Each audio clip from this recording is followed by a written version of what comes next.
Saudara penonton sekalian, ramai orang dah bertempik sorak gembira. Beberapa hari yang lepas ada beberapa orang yang berjumpa dengan aku. Mereka kata, bagaimana dengan kes Zahid Hamidi? Adakah anda kecewa? Adakah anda sakit hati? Kata mereka kepada saya. Saya jawab dengan mereka, buat apa nak sakit hati? Kalau Zahid dah menang, menanglah. Tapi hari ini, akhirnya, apa yang mereka kata itu mungkin sesuatu yang perlu mereka telan balik semula. Apabila mereka sangka cerah sehingga ke petang, rupa-rupanya di tengah-tengah hari mendung pula untuk Zahid Hamidi. Nasib baiklah, belum sempat buat kenduri.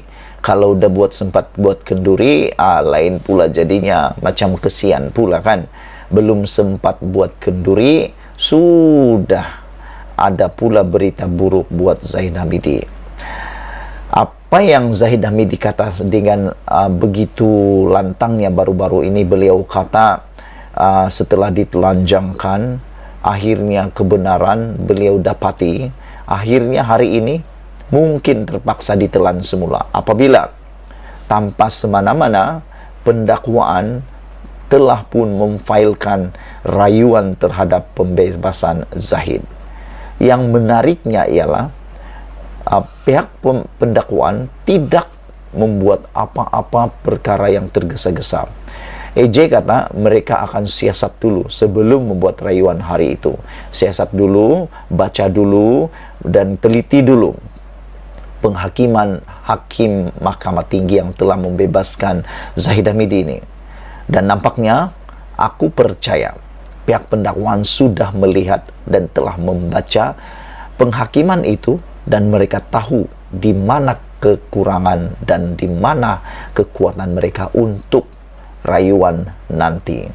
Lagi pula yang menariknya, hakim di dalam penghakimannya telah pun menyatakan kesilapan dan kekurangan dalam pendakwaan pihak pendakwa raya. Jadi aku pikir selepas ini yang lebih menakutkan buat Zahid, kerana mereka tahu sudah apa yang mereka perlu lakukan. Pendakwaan maksud saya sudah tahu. Mereka pasti akan mencari apa jenis sampul yang sesuai memasukkan duit Singapura dolar 600,000 itu. Selain itu, mereka juga akan berusaha mula cari rakaman CCTV pegawai-pegawai bank yang berkaitan, kerana mereka tahu rupa-rupanya itulah keperluan yang dimahukan oleh hakim Mahkamah Tinggi tersebut. Jadi aku fikir Zahid Hamidi sudah mula perlu berkempen sekali lagi bahawa beliau sebenarnya tidak bersalah. Pihak pendakwaan telah memfailkan secara sah dan rasminya, memfailkan rayuan terhadap keputusan Mahkamah Tinggi membebaskan dan melepaskan Presiden UMNO Ahmad Zahid Hamidi dalam kes rasuah sistem visa luar negara VLN. Notis untuk membawa kes itu ke peringkat Mahkamah Rayuan difailkan kemarin menurut laporan. Bernama telah mengesahkan perkara itu dengan Peguam Negara iaitu Idrus Harun, dan telah disahkan oleh Peguam Negara tersebut. Pada Jumaat lalu, Hakim Mahkamah Tinggi Shah Alam Muhammad Yazid Mustafa memutuskan pendakwaan gagal membuktikan kes prima facie dan 3 saksi utama kes itu tidak boleh dipercayai. 3 saksi tersebut adalah bekas pengarah Ultra Kirana Surendra Had, Harry Lee Viken, Wan Quraisy Shah, Wan Abdul Ghani, dan David Tan Siong Shun yang merupakan saksi pendakwaan. Saya dapati 3 saksi utama yang dipanggil oleh pihak pendakwaan adalah tidak boleh dipercayai dan tidak mempunyai kredibiliti, kata hakim itu. Zahid dihadapkan dengan 33 pertuduhan menerima rasuah dari UKSB berjumlah RM40.6 juta antara 2014 dan 2017. Dia yang juga merupakan bekas timbalan Perdana Menteri dan bekas Menteri Dalam Negeri turut dihadapkan 7 pertuduhan mendapatkan Singapura dolar 1.15 juta, RM3.125 juta, 15,000 Swiss franc dan AS 15,000 dari syarikat sama.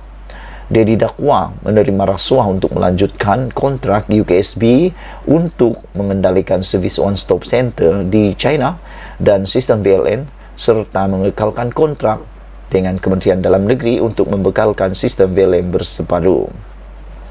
Pendakwaan dibuat di bawah Seksyen 16 dalam kurungan E, kurungan B, Akta SPRM 2009 yang membawa hukuman penjara maksimum 20 tahun dan denda tidak kurang 5 kali nilai sopan dan atau RM 10.000 yang mana lebih tinggi.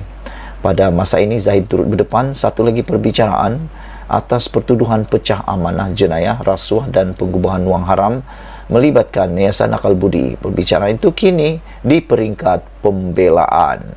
Saudara-saudara yang saya hormati sekalian, jadi itulah dia, disangka cerah sampai ke petang, rupa-rupanya ribut petir di tengah hari. Zahid Hamidi belum sempat berkenduri, belum sempat bergembira, belum sempat lagi melihat kemenangannya dapat berlanjutan. Akhirnya telah disahkan pendakwaan memfailkan rayuan terhadap pembebasan Zahid Hamidi. Aku fikir inilah proses mahkamah yang sering kali kita tunggu. Kalau sebelum ini Najib pun menghabiskan bertahun-tahun daripada peringkat mahkamah tinggi sampai peringkat persekutuan, Zahid pun akan mengalami perkara yang sama. Kalau anda fikir Zahid ni boleh lagi kah jadi Presiden UMNO, aku fikir perlulah direhatkan terlebih dahulu, kerana pada hari-hari mendatang beliau dia akan sibuk lagi dan sibuk lagi, kerana ada dua perbicaraannya yang belum selesai dan ia pasti akan sampai ke Mahkamah Persekutuan. Tidak akan berdiam diri sesama pihak. Pihak pendakwaan pun tidak akan membiarkan begitu saja, pihak pembelaan pun tidak akan membiarkan begitu saja. Dan dalam kesibukan itulah itu akan mengganggu kerja Zahid Hamidi, kerana terpaksa turun naik lagi di mahkamah.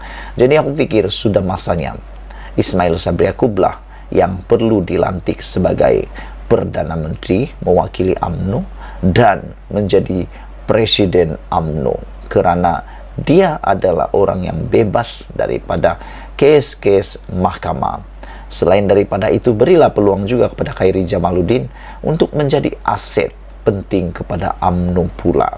Saudara-saudara, sebelum kita berpisah, sila tinggalkan komen anda tentang isu pada kali ini, pendakwaan sah memfailkan rayuan terhadap pembebasan Zahid. Malaysia kita punya, kita jaga sama-sama, cintai Malaysiaku. Bye-bye.